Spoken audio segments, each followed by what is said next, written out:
Hello friends, அம்முவின் வணக்கம். இந்த வீடியோல நீங்க பார்க்க போறது த 50 உடைய கிராண்ட் ஃபினாலே பத்தி தாங்க. வாங்க இப்ப வீடியோக்குள்ள போலாம். ஸோ ஃப்ரெண்ட்ஸ், 50 பேர்ல இருந்து டாப் 5 செலக்ட் பண்ணி, டாப் 5ல இருந்து 4 செலக்ட் பண்ணி, அந்த 4 கண்டஸ்டன்ட்க்கும் நடந்த அந்த காம்படிஷன்ல கடைசியா 2 பேரு பெஸ்ட்டா பண்ணியிருந்தாங்க. அந்த 2 பிளேயர்ஸ் ஃபைசு மற்றும் ஷிவ் தாக்கரே. இவங்கள்ல ஷிவ் தாக்கரே வந்து இந்த ஷோவ வின் பண்ணியிருக்கிறாரு.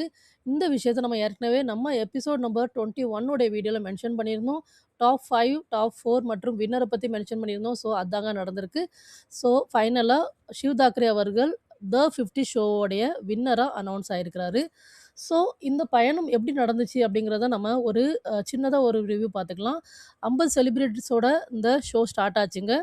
அதுலருந்து டாப் 5 வந்து செலக்ட் பண்ணியிருந்தாங்க. லாஸ்ட் எபிசோட நம்ம இத பத்தி பார்த்திருந்தோம்.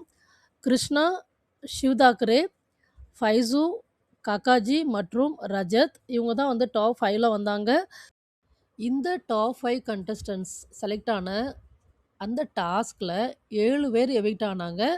அந்த 7 பேரையுமே லயன் சொன்னாரு, "நீங்க இருந்து கிராண்ட் ஃபினாலய அட்டெண்ட் பண்ணிட்டு போங்க" அப்படின்ட்டு. இவங்களோட சேர்ந்து ஏற்கனவே எவிக்ட் ஆன கண்டஸ்டன்ட்ஸும் வந்தாங்க. அதுக்கப்புறம் கிராண்ட் ஃபினாலே ஸ்டார்ட் ஆச்சுங்க. மெயின் டாஸ்க்குக்கு முன்னாடி இன்னொரு டாஸ்க் நடந்தது. லயன் சொன்னாரு, "எனக்கு 4 கண்டஸ்டன்ட் தான் வேணும் ஃபைனலுக்காக" அப்படின்ட்டு. அது மட்டும் இல்லாம லயன் என்ன சொன்னார்னா, "நீங்க எனக்கு டாப் 4 குடுத்தீங்கன்னா, இப்ப மணி பாட்ல 40,00,000 44,000 இருக்கு இல்லையா? நான் அத வந்து கம்ப்ளீட்டா 50,00,000 மாத்திருவேன். மணி பாட்ல நம்ம ஃபேன்காண்டி குடுக்க வேண்டிய பிரைஸ் மணி வந்து 50,00,000 அப்படின்னு அனவுன்ஸ் ஆயிருக்கு இல்லையா? ஸோ அந்த 50,00,000வே நான் தந்துருவேன்" அப்படின்ட்டு சொல்லிட்டாரு.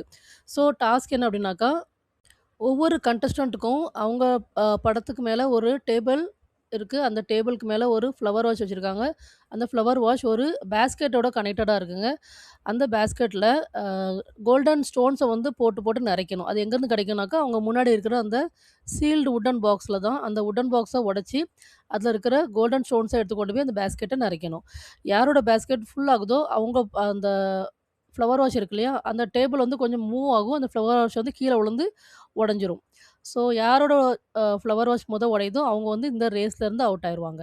ஸோ இந்த டாஸ்க்ல வந்து என்ன ஆகுதுனாக்கா, இந்த டாப் 5 கண்டஸ்டன்ட்ஸோட எவிட்டான கண்டஸ்டன்ட்ஸும் அங்க இருக்கிறாங்க. அதுல பிரின்ஸும் ஒருத்தரு. அவருடைய ஃபுல் டீமோட உட்காந்துருக்காரு. அவரு அங்கருந்தே சத்தம் போடுறாரு, "ரஜத்த வந்து அவுட் பண்ணுங்க. ரஜத்த அவுட் பண்ணுங்கன்ட்டு." ஸோ இத கேட்ட உடனே ரஜத் டீம் ரொம்ப ஷாக் ஆயிடுறாங்க. அதுல அர்ச்சனா கோவப்படுறாங்க. "எதுக்கு நீங்க இங்கருந்து சொல்றீங்க? அவங்களே டிசைட் பண்ணட்டும். நீங்க எதுக்கு இதெல்லாம் சொல்றீங்க? அவங்களுக்கு புத்தி இல்லையா?" அப்படிங்கிற மாரி அவங்க சத்தம் போடுறாங்க. ஸோ அ ஒ பிரின்ஸ் வந்து அத கவனிக்கவே மாட்டேங்கிறாரு, கேட்க மாட்டேங்கிறாரு. அ சண்ட போட ஆரம்பிச்சுடுறாரு அர்ச்சனாட்ட. "உனக்கு என்ன?" அப்படிங்கிற மாரி சண்ட போட ஆரம்பிச்சுருவாரு. ஸோ, அ ஃபைஸும், ரஜத்தும் அந்த சத்தத்த கேட்டு என்ன பண்ணிடுறாங்கன்னா, ஸோ நம்மள தான் டார்கெட் பண்ண போறாங்க அப்படின்னு அவங்களாவே முடிவு பண்ணிட்டு, அ ஃபைஸ் என்ன சொல்றாருன்னா, "இப்ப நீங்க எங்கள தான் டார்கெட் பண்ண போறீங்கன்னு எங்களுக்கு தெரியும். ஏன்னா ஆரம்பத்துல இருந்தே நீங்க ஒரு டீம் 3 பேர் ஒரு டீமுக்கும், நாங்க 2 ஒரு டீமுக்கும் விளையாண்டுருக்கோம். எங்கள நீங்க டார்கெட் பண்றதுக்கு மட்டும் ஏன் டார்கெட் பண்றீங்கன்னு மட்டும் ஒரு காரணம் சொல்லுங்க. உதாரணத்துக்கு இப்போ ரஜத்த டார்கெட் பண்றீங்கன்னா, அது காரணம் என்னன்னு சொல்லுங்க" அப்படின்னு சொல்லிடுறாரு. ஸோ உடனே எல்லாரும் ரஜத்னே ஃபிக்ஸ் பண்ணிடுறாங்க. ரஜத் வந்து ஸ்ட்ராங்கான பிளேயர் அதனால டார்கெட் பண்றோம் அப்படின்னு சொல்லிடுறாங்க எல்லாருமே. அ உடனே என்ன ஆயிருதுன்னா, கேம் ஸ்டார்ட் ஆகுது. ரஜத் ஓடி போய் அவருடைய ஃப்ளவர் வாஷ வந்து பாதுகாக்கணும்னு சொல்லிட்டு அங்க போய் நிக்கிறாரு. எல்லா கண்டஸ்டன்ட்ஸ்க்குமே அந்த கை வந்து பின்னால பெல்ட்டால கட்டப்பட்டிருக்குங்க. அ ஃபைஸு என்ன பண்றாருனாக்கா, வுட்டன் பாக்ஸ கொண்டு போய் காக்காவோட அந்த பேஸ்கெட் பக்கத்துல வச்சு அங்கருந்து அந்த கோல்டன் ஸ்டோன் எடுத்து நெறைக்க ஆரம்பிச்சுடுறாரு. அ ஃபைஸு அண்ட் ரஜத் வந்து ரொம்ப லேட்டா தான் இத பண்ண ஆரம்பிக்காங்க. அதுக்கு முன்னாடி கொஞ்சம் டைம் வேஸ்ட் ஆயிட்டு, என்னன்னா ஃபைஸு அந்த வுட்டன் பாக்ஸ கொண்டு போய் பேஸ்கெட் பக்கத்துல வச்சாரு இல்லையா? அது வந்து லயன் பண்ணக்கூடாதுன்னு சொல்ட்டாரு. ஸோ மறுபடியும் அந்த வுட்டன் பாக்ஸ கொண்டு போய் அங்க அந்த இடத்துலயே இருக்கிற இடத்துலயே வச்சதுக்கு டைம் வேஸ்ட் ஆயிட்டு, ரஜத் வந்து அந்த மேல ஏறி நின்னு அந்த ஜார காப்பாத்த முயற்சி பண்ணதுல டைம் வேஸ்ட் ஆயிட்டு, அதுக்கு முன்னாடியே மத்த 3 பேரும் கடகடன்னு அந்த கோல்டன் ஸ்டோன கொண்டு போய் ரஜத்தோட பேஸ்கெட்ல போட்டு, அவரா அவுட் ஆயிட்டாங்க. அவருடைய அந்த ஜார் வந்து கீழ விழுந்து உடைஞ்சுட்டு. இதுல ஃபைஸு மேல ஒரு தப்பு இருக்கிற மாரி எனக்கு தோணுது. ஏன்னா, என்னதான் பிரின்ஸ் உள்ள இருந்து ரஜத்த அவுட் பண்ணுங்கன்னு சொன்னாலும், கிருஷ்ணா வந்து ஒரு வேள இவங்களுக்கு சப்போர்ட் பண்ணாலும் பண்ணியிருக்கலாம். ஏன்னா 4 கண்டஸ்டன்ட் செலக்ட் ஆனதுக்கப்புறம், டாப் 5க்கு இன்னொரு கண்டஸ்டன்ட்ட செலக்ட் பண்ணதுக்கு லயன் சொன்னாரு. அப்போ ரஜத்தும், ஃபைஸும் தான் நம்ம கேர்ள்ஸ்லேருந்து ஒருத்தர செலக்ட் பண்ணணும்னு சொல்லி, கிருஷ்ணாவோட பேர வந்து ஷிவ் எடுத்த உடனே, நாங்களும் அவங்களுக்கு ஓட் போடுறோம்ன்னு சொல்லி ஓட் போட்டாங்க. அப்போ கிருஷ்ணா வந்து இவங்களுக்கு சப்போர்ட் பண்ணதுக்கு சான்சஸ் இருந்தது. அத யூஸ் பண்ணியிருந்துருக்கலாம். ஆனா ஃபைஸு முதல்லயே வந்து, நாங்க 2 பேரு, நீங்க 3 பேரு, அப்புறம் ரஜத்த ஏன் ஓட் பண்ணணும்னு சொல்லுங்க அப்படிங்கிற மாரி அவர் ரஜத் பக்கம் திருப்பி விட்டது கொஞ்சம் சரியில்லன்னு எனக்கு தோணுதுங்க. ஒரு வழியா ரஜத்த எவிக்ட் பண்ணிட்டாங்க. டாப் 4 கிடைச்சுட்டாங்க. லயன் வந்து 50,00,000 வந்து மணி பாட்ல ஆட் பண்ணிட்டாரு. இதுக்கப்புறம் அவர் என்ன சொல்றாருனாக்கா, இப்ப நான் உங்களுக்கு அரீனால நடக்க போற அந்த மெயின் கேம், அதாவது ஃபைனல் கேம பத்தி உங்களுக்கு எக்ஸ்ப்ளைன் பண்றேன். அப்டி சொல்லிட்டு இந்த 4 பேர உட்கார வச்சு எக்ஸ்ப்ளைன் பண்றாரு. அது என்னன்னாக்கா, ஒரு பெரிய மேஸ்ங்க. அந்த மேஸ்ல என்ட்ரன்ஸ் எது, சென்டர் பாயிண்ட் எது அப்டிங்கிறத மேல போய் பார்த்தா மட்டும் தான் தெரியும். கேம் எப்டின்னா, இதுல வந்து மொத்தமா 4 சாவி இருக்கு. வேற வேற இடத்துல இருக்குது. அது எப்படி அப்படின்னாக்கா, என்ட்ரன்ஸ்ல ஒரு 3 வாளி இருக்கு. அதுல ஒரு சாவி இருக்கு. அது பக்கத்துல இருக்கிற பால் எடுத்து அடிக்கணும். அப்புறமா ஒரு பிரிட்ஜ் இருக்குங்க. அதுல 2டே 2 ஸ்லாப் தான் இருக்கு. அத மாத்தி மாத்தி எடுத்து வச்சு தான் அந்த பிரிட்ஜ தாண்டணும். அங்க ஒரு சாவி இருக்கும். அத எடுத்ததுக்கு அப்புறமா ஒரு 4 சுவர்களால் ஆன ஒரு தின் சுவருங்க. அது இருக்கும். அத 4யும் உடைச்சுட்டு போனோம்னா, கடைசியா அங்க ஒரு சாவி கிடைக்கும். ஸோ 3 சாவி இந்த மாரி கிடைக்கும். அதுக்கப்புறமா 4வது சாவி வந்து அ ரொம்ப குண்டான ஒரு கயிறு இருக்கு. அத வந்து சுத்தி சுத்தி வச்சிருக்காங்க கம்பியில. அதுக்கு உள்ள தான் வந்து சாவியும் அந்த கயிறுக்குள்ள தான் இருக்கு. அத வந்து இடையில கூட இழுக்க முடியாது. அந்த சாவிய ஸ்டார்ட்டிங்லேருந்து எண்ட் வரைக்கும் அந்த கயிறுல கொண்டு வந்ததுக்கப்புறம் தான் வெளிய எடுக்க முடியும். இது 4வது சாவி. இந்த 4 சாவியும் வச்சு சென்டர்ல இருக்கிற பசில் பாக்ஸ வந்து ஓப்பன் பண்ணணும். அந்த பாக்ஸுக்குள்ள லயன் ஃபேஸ் வந்து பசில் பீஸஸா வைக்கப்பட்டிருக்குங்க. அத வந்து எடுத்து அந்த பசில சால்வ் பண்ணிட்டு, இவங்க கையில வந்து ஒரு கன் இருக்கும். அந்த கலர் புகை வர்ற மாரி ஒரு கன்னு. அந்த கன்ன வந்து இவங்க ஷூட் பண்ணணும். நான் முடிச்சுட்டேன் அப்டின்ட்டு. அதுக்கப்புறம் அது கரெக்ட்டா இருந்துச்சுன்னா, உடனே வந்துட்டு கேம் வந்து எண்ட் ஆயிரும். ஸோ இதுதாங்க வந்து அந்த கேமோடைய அந்த விளையாடுற அந்த விதம். ஸோ எடுத்தோனே காக்கா தான் வராரு. ஸோ நான் சொன்ன மாரி அந்த மேஸ பார்க்கணும் இல்லையா? அதுக்காக அப்படியே ஹார்னஸ்ல அப்படியே மேல தூக்குறாங்க. அது பார்க்கறதுக்கே செம்மையா இருந்துச்சுங்க. ஸோ அங்கருந்து அவரு வந்து ஃபுல்லா பார்த்துக்கிடணும். அந்த மேஸோட என்ட்ரன்ஸ் எது, அ சென்டர் பாயிண்ட் எது, எப்படி எப்படி போகணும் எல்லாம் பார்த்துக்கணுங்க. பார்த்து முடிச்சுட்டு புரிஞ்சுட்டுனாக்கா அந்த கன்ன வந்து ஒரு தடவ ஷூட் பண்ணணும். ஷூட் பண்ணி முடிச்சதுமே வந்து அந்த கேம் ஸ்டார்ட் ஆகுதுங்க. அவரு ரொம்ப ஃபாஸ்ட்டா தான் பண்றாரு. கடகடன்னு உள்ள ஓடுறாரு.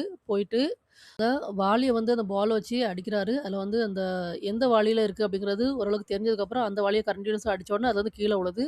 அந்த மொத கீ அத எடுத்துட்டு மறுபடியும் ஓடுறாரு. அதுக்கு அடுத்தது அந்த ஸ்லாப் வரும் இல்லையா? ஸோ அதையும் வந்து நல்லா கடகடன்னு பண்ணிடுறாரு. அத முடிச்சுட்டு அ நெக்ஸ்ட்டு இது போறாரு. அவங்களுடைய ஃப்ரெண்ட்ஸ் மாரெல்லாம் அங்கருந்து சத்தம் குடுத்துட்டே இருக்கிறாங்க. இங்க ஓடுங்க, அங்க ஓடுங்க அப்டின்ட்டு இன்ஸ்ட்ரக்ஷன்ஸ் குடுத்துட்டே இருக்கிறாங்க. ஸோ அதையும் கொஞ்சம் கொஞ்சம் கேட்டுட்டு அதுக்கப்புறம் அந்த அந்த 4 அந்த சுவர் அதையும் உடைச்சிடுறாரு கடகடன்னு. ஸோ ஓரளவுக்கு எல்லாத்தையுமே வந்து ரொம்ப ஃபாஸ்ட்டாவே முடிக்கிறாரு. அதுக்கப்புறமா பெரிய கயிறுல மாட்டியிருந்த அந்த அ கீயையும் நல்லா சுத்தி சுத்தி அதுலருந்து எடுத்துடுறாரு. எடுத்துட்டு கடைசில சென்டருக்கு போயி அந்த பாக்ஸ் வந்து பார்த்து அந்த கீ வச்சு ஓப்பன் பண்ணும்போது தான் அவரு கொஞ்சம் ஒரு மாரி நர்வஸ் ஆயிறாரு. ஏன்னா பாக்ஸே ரொம்ப பெருசா இருக்கு. அதுக்கப்புறம் அத தொறந்து பார்த்தாக்கா, அதுல வந்து அந்த பீஸஸ் வந்து ரொம்ப பெருசா இருக்கு.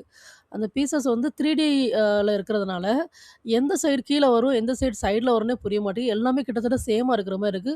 அப்படியே ரொம்பவே வந்து நர்வஸ் ஆயிறாரு. உடனே அந்த ஃப்ரெண்ட்ஸ் மார்லாம் அங்கருந்து இன்ஸ்ட்ரக்ஷன் குடுக்க ஆரம்பிச்சுடுறாங்க.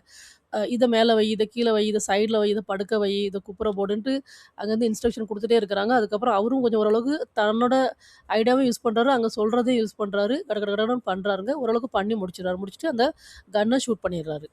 ஸோ அவருடைய அந்த கேம் வந்து முடிஞ்சிருதுங்க. இவரு எவ்வளோ சீக்கிரம் பண்ணியிருக்கிறாரு என்னங்கிறத வந்து நோட் பண்ணி வச்சுக்குவாங்க. கடைசில 4 பேர்ல யாரு ரொம்ப சீக்கிரம் இந்த பசில சால்வ் பண்ணாங்களோ, அவங்க தான் அந்த கேமுடைய வின்னரா இருக்க போறாங்க.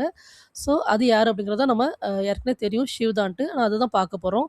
ஸோ காக்காஜி வந்து அந்த கன் ஷூட் பண்றாரு. ஸோ அவருடைய அந்த கேம் வந்து அங்க முடிஞ்சிருது.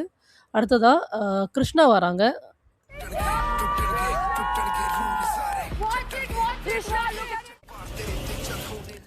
அவங்களுக்கு வந்து காக்காஜி அளவுக்கு அந்த அளவுக்கு ஃபாஸ்ட்டா பண்ண முடியலங்க. ஆனா கொஞ்சம் ஓரளவுக்கு அவங்க சைட்லேருந்து எவ்வளோ முயற்சி பண்ண முடியுமோ பண்றாங்க. இந்த செவுர உடைக்கிறதெல்லாம் ரொம்ப கொஞ்சம் கஷ்டப்படுறாங்க.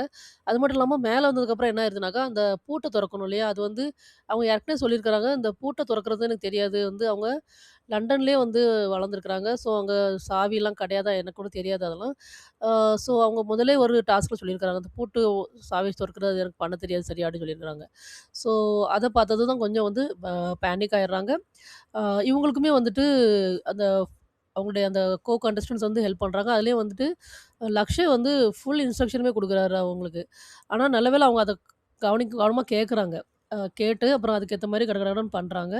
பண்ணி அந்த சால்வ் பண்ணிட்டு லக்ஷய்க்கு அங்க வச்சே ஒரு தேங்க்ஸ் அப்படிங்கிற மாரி சொல்றாங்க. ஸோ கிருஷ்ணாவோடதும் அந்த கேம் முடிஞ்சிருதுங்க. அடுத்ததா ஷிவ் வராரு. ஷிவ் வந்து எல்லாத்தையுமே ரொம்ப ஃபாஸ்ட்டா பண்றாரு. பண்ணிட்டு வந்தவரு என்ன பண்ணிடுறாருன்னா, அந்த மேல வந்து சேர்ந்ததுக்கப்புறம், அந்த பாக்ஸ ஓப்பன் பண்ணும்போது, மொத்தம் 4 லாக் இருக்கு. அதுக்கு 4 கீ இருக்கும் இல்லையா? அவருக்கு வந்து கொண்டு வந்துட்டாரு அந்த கீய. ஆனா, அங்க தொறந்துட்டு இருக்கும்போது, பார்த்தா 3 தான் இருக்கு. இன்னொன்னு எங்க அப்படின்னு சொல்லிட்டு ஒரு மாரி பதட்டமாயிடுறாரு. அப்புறம் அங்க இருக்கிறவங்களும் நல்லா பாரு, நல்லா பாருன்னு சொல்றாங்க. ஆனா கொஞ்சம் அப்படியே கொஞ்சம் அங்கங்க திரும்பி பார்க்குறாரு. நல்ல வேளை ஒரு கால் பக்கத்திலேயே கிடக்குதுங்க கீழ. பை மிஸ்டேக் விழுந்துட்டு போல இருக்கு. அத உடனே எடுத்து அந்த 4வது பூட்டைய ஓப்பன் பண்ணிடுறாரு. அ இவருக்கு வந்து பிரின்ஸ் வந்து ஸ்டார்ட்டிங்லயே சொல்லிடுறாரு ஷிவ்க்கு. அதுல ஒரு 3 பிளாக் இருக்கு. அதுல ஓட்டை இருக்கு. அத வரிசையா வைன்னு சொல்லிடுறாருங்க. மெயின் அந்த என்ன ட்ரிக்கோ அதே ஃபர்ஸ்ட்டே சொல்லிடுறாரு. அதனால ஷிவ் வந்து என்ன பண்ணிடுறாருனாக்கா, மத்தவங்கள விட ரொம்ப ஃபாஸ்ட்டா வந்து அத அரேஞ்ச் பண்ணிடுறாரு. அரேஞ்ச் பண்ணதுக்கப்புறம் அவருடைய அந்த கேமும் வந்து முடிஞ்சிருதுங்க. அடுத்தபடியா ஃபைசு வராரு. ஃபைசுக்கு வந்து மத்த 3 பேருக்குமே எல்லா கண்டெஸ்டன்ட்ஸும் ஹெல்ப் பண்ணியிருக்கிறாங்க சத்தம் போட்டு. ஆனா ஃபைசுக்கு வந்து அந்த மாரி ஹெல்ப் பண்ண போம்போது, பிரின்ஸோட மொத்த டீமும் அது ஃபைசோட காதுல விழக்கூடாதுங்கிறதுக்காகவே ஃபைசு, ஃபைசு, ஃபைசு, ஃபைசுன்னு சொல்லி டிஸ்ட்ராக்ட் பண்றாங்க. அந்த சத்தம் வந்து இன்ஸ்ட்ரக்ஷனோட சத்தம் அவர் காதுல விழக்கூடாதுங்கிறதுக்காகவே ரொம்ப சத்தமா பண்றாங்க. ஃபைசு வந்து தயவுசெய்து எல்லாரும் அமைதியா இருங்கன்னு சொல்ற அளவுக்கு அவங்க பண்ணிடுறாங்க. அவர் வந்து வின் பண்ணக்கூடாது அப்படிங்கிறதுக்காகவே அந்த மாரி பண்ணிடுறாங்கங்க. ஸோ இருந்தாலுமே வந்து ஒரு வழியா வந்து லக்ஷய் சொன்னதை வச்சு ஃபைசோ அவருடைய ஐடியாவும் யூஸ் பண்ணி ஓரளவுக்கு அவருடைய பஸலையும் சால்வ் பண்ணிடுறாரு. ஸோ கேம் வந்து முடிஞ்சிருது. 4 கண்டஸ்டன்ட்ஸ்க்குமே கேம் முடிஞ்சிருது. இப்போ லயன் வராரு. வந்து என்ன சொல்றாருன்னா, "நீங்க 4 பேருமே நல்லபடியா சூப்பரா முடிச்சுட்டீங்க. இப்போ நம்ம உங்க 4 பேர்ல யார் வந்து குறைஞ்ச டைம்ல முடிச்சாங்க அப்படிங்கிறத பார்க்க போனா, ஃபைசு மற்றும் ஷிவ் வந்து ரொம்ப ஃபாஸ்ட்டா பண்ணியிருக்கிறீங்க" அப்படின்ட்டு ஃபர்ஸ்ட் சொல்றாரு. ஸோ உங்க 2 பேர்ல யாரு இன்னும் ஃபாஸ்ட்டா பண்ணுனாங்கன்னா, அது வந்து ஷிவ் தாக்கரே அப்படின்னு சொல்லிடுறாரு. ஸோ எல்லாருக்கும் வந்து ரொம்ப ஹாப்பி. ஷிவ் தாக்கரேக்கும் ஹாப்பி. ஷிவ் தாக்கரேயோட டீம் இன்னும் ரொம்ப ஹாப்பி ஆயிடுறாங்க பிரின்ஸ் டீம். நம்ம எல்லார் சார்பாவும், ரேவன் சார்பாவும் ஷிவ் தாக்கரே அவர்களுக்கு கங்ராச்சுலேஷன்ஸ். அந்த மேஸ் கேம்ல சென்டர்ல இவங்க எல்லாரும் நிக்கிறாங்க. அங்க தான் வந்து மத்த 3 கண்டெஸ்டன்ட் அந்த டாப் 4ல இருந்த 3 கண்டெஸ்டன்ட் வந்து ஷூ கப் குடுக்குறாங்க. மத்த பிளேயர்ஸ்லாம் தள்ளி நின்னு அவங்களுடைய அந்த ஸ்டேஜ்ல இருந்து பார்க்குறாங்க. லயனுமே அங்க தள்ளி தான் இருக்காரு. அப்போ உடனே ஷிவ் சொல்றாரு, "அண்ணா இது உங்களுக்கு" அப்படின்னு சொல்றாரு பிரின்ஸ பார்த்து அங்க நின்னுக்கிட்டே. ஏன்னா வந்து பிரின்ஸ் தான் வந்து அவருடைய டிக்கெட் டூ ஃபினாலே வந்து ஷிவ்காண்டி விட்டு குடுத்தாரு. அதனால அவரு வந்து தேங்க்ஸ் கிவிங் மாரி அப்படி அங்கருந்தே சொல்றாரு. அப்புறம் பிளேயர்ஸ்க்கு வந்து அந்த கப்ப காட்டுறாரு. ஸோ இதோட இந்த கிராண்ட் ஃபினாலோட செரிமனி முடிஞ்சிருதுங்க. அடுத்தது நம்மளுக்கு ஆ வின்னிங் பிரைஸ் அமௌண்ட் வந்து ஃபேனுக்கு போகும் இல்லையா? ஸோ அத காட்டுறாங்க. ஷிவ் வந்து அவருடைய அந்த ஒரு ஃபேனுக்கு அந்த 50,00,000 செக் குடுக்குற மாரி காட்டுறாங்க. ஸோ இதோட த 50 உடைய சீசன் 1 முடிஞ்சிருது. உங்களுக்கு நம்மளுடைய இந்த ரிவ்யூ எல்லாம் பிடிச்சிருக்கும் அப்படின்னு நாங்க நம்புறோம். பிடிச்சிருந்தா இந்த வீடியோ உங்களுக்கு பிடிச்சிருந்தா லைக் பண்ணுங்க, ஷேர் பண்ணுங்க, கமெண்ட் பண்ணுங்க. மேலும் ஒரு வீடியோல உங்கள பார்க்குறோம். த 50யோட அப்டேட் ஏதாவது இருந்தா அது குடுக்குறோம். இல்லன்னா வேற ஒரு வீடியோல உங்கள பார்க்குறோம். அதுவரைக்கும் நன்றி, வணக்கம். பாய்.